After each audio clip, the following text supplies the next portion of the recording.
Hey, this is Scott, and welcome to my third recording of the Saturday service because my phone just started blowing up in the midst of this, even though it's on Do Not Disturb. I found that very interesting, so that took that as an indicator that I'm going to try to record this again, um, which will help me to make it more succinct. Where do I want to start this week? I shuffled In a Breath in a Moment by Joan Halifax. That is the lovely deck that I have been working with. It's actually a meditated deck, which is based on the elements: earth, space, water, fire. I pulled the exact same card from last week. I gave it a hard 3 shuffle, 9 splits. I shuffle, shuffle, shuffle, split, split, split, shuffle, shuffle, shuffle. I gave it a good split. I got the same card again. This card, if you remember from last week, was imagine that your mind is like a vast ocean, and waves come, they rise and they fall, and currents play and pull us to the surface and pull deep.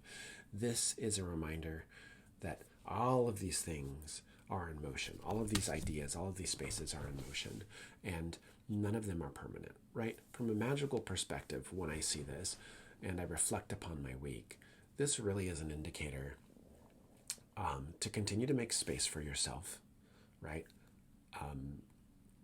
To look at the spaces that you're in. I had 2 requests to cleanse and protect businesses this week.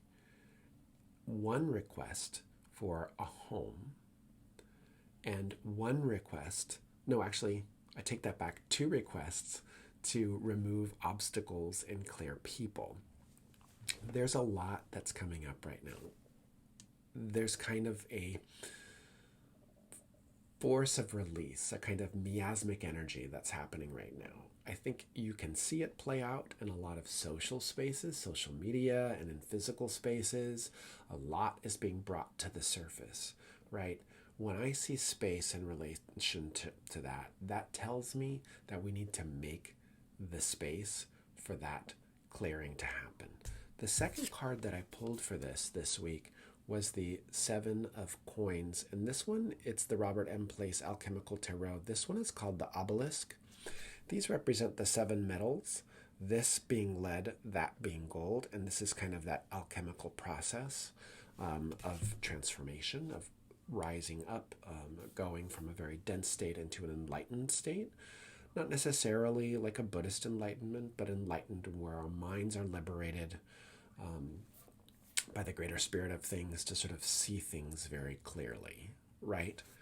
These 2 things tell me this is an operation. This says, make the space, make the time to clear your space, make the time to clear the space for yourself, for your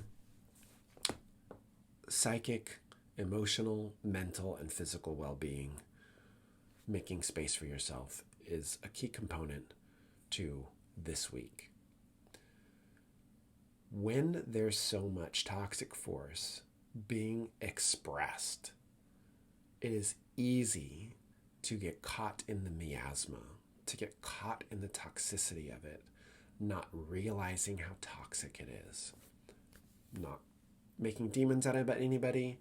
I'm being very neutral.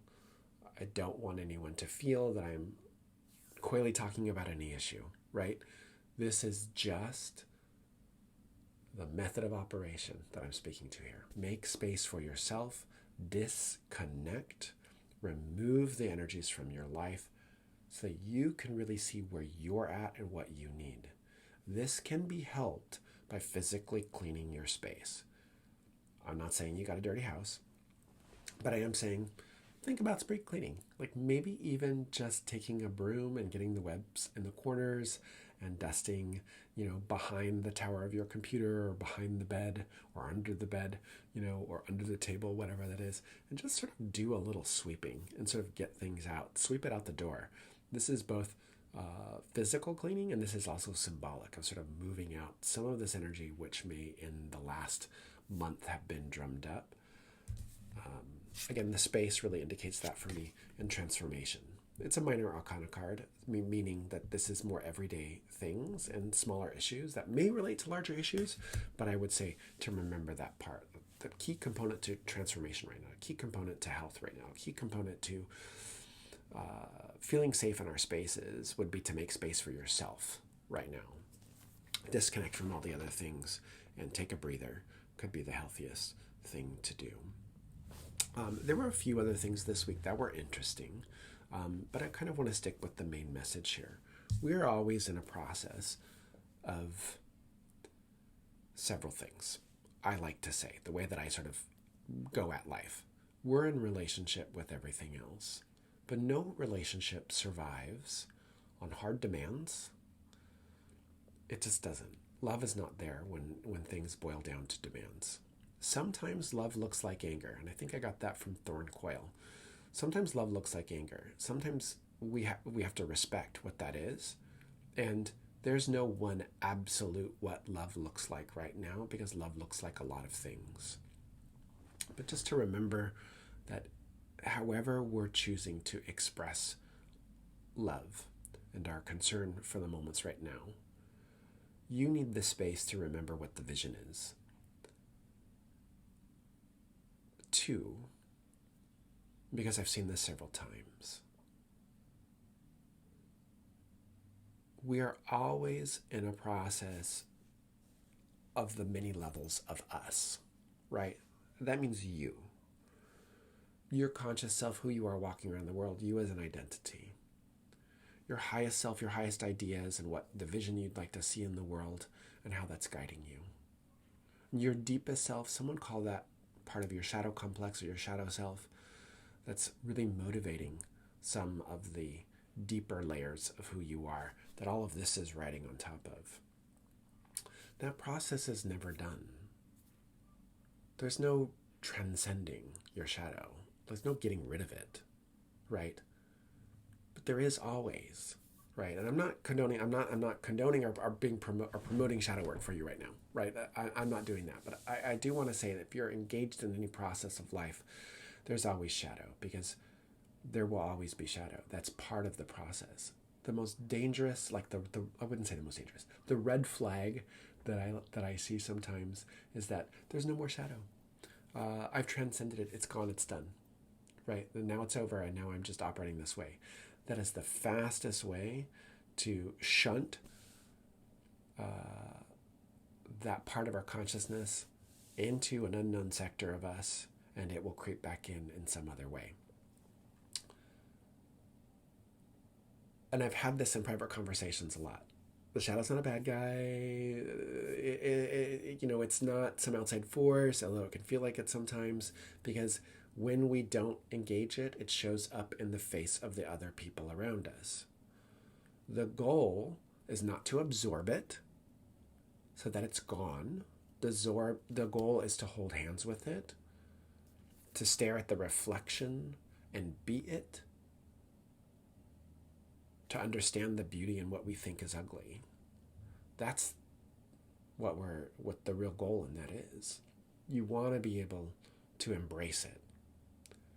Not so that it dissolves and becomes light, but that it's now holding what you do, and you respect it for its darkness, and loving that darkness into relationship with you, so it's part of the cooperative of your whole level, right? Because a lot of people are like, I healed my shadow, right? Or like, something like this. And that's really maybe a milestone or an achievement, and where we have come to some sort of place where there's peace, we've given ourselves a break, or any of those sorts of things. But when we create space for transformation, and we're engaging the parts that we don't always see as ourselves, and we externalize them and make them into somebody else or something else, right? It's not to transcend them. It's not to go above them. It's not to be better than them, to get rid of them, right? Any more than it is to transcend, be better, or get rid of our shadow, because it's not possible, right? We live in a world of shadow and light. This is literal and metaphysical. The point is to recognize, to use the fable of the ugly duckling, to recognize that you've been called the ugly duckling, right? But to also be proud, to embrace and to love that you are the ugly duckling, right? It's that. I know it's an old fable, but I just really want to put that one in there. This is an important thing that's part of that process. And that note on shadow sort of folds back into what's happening here. Take the break, give yourself a minute, cleanse, clear. Don't even do magical work. Just allow yourself to have a break and just let all of the intensity fall off you. Then start again with your normal things. Assess where you're at and what your needs are and what's going on here. Understand in that spaciousness that you've created for yourself. Might be a good opportunity to clean things up. Get into the corners. Do some nitty-gritty. Get into the yard, right? Do something physical that mirrors the cleansing process. Recognize that there's a transformation that's happening here. If it's a 7, it's still in a stage, right? There's still some processes to go through. Look where, if you're spunky, right? If you're spunky and you want to like really understand things, right? Look where you're making other people into bad people. Look where you're thinking that you're better than, you're more transcendent than, you're above it, you're etc. Because if you perceive that, that is a part of yourself. And that part of yourself, that could be a good person to talk to this week. And sort of in your reassessment of things, have that heart-to-heart with you in that space about your transformation in where you might be being hard on others, because that could be a really healing moment for you. Take a cleansing bath.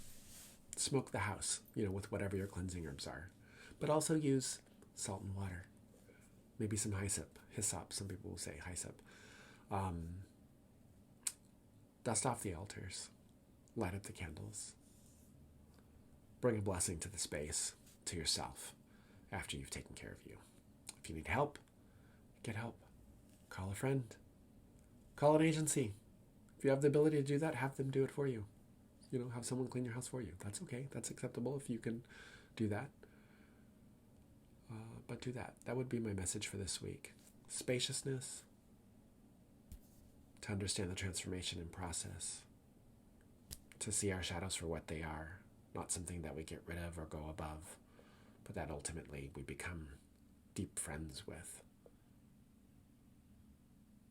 And that's my Saturday sermon.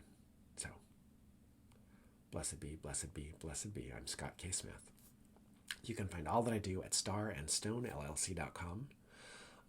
You can also subscribe on Patreon, patreon.com/Scott K. Smith. That's SCOTTKSMITH. This is a free service I like to bring. One of the things I like to do is put information out on the internet that is not gotcha, hooking, courting, catching, Cthulhu-like tentacles drawing you into the next thing that you need to be very upset about or lost in. I want you to come back to yourself. And that is my gift. And that is my offering. And I hope you enjoy. Blessed be, blessed be, blessed be.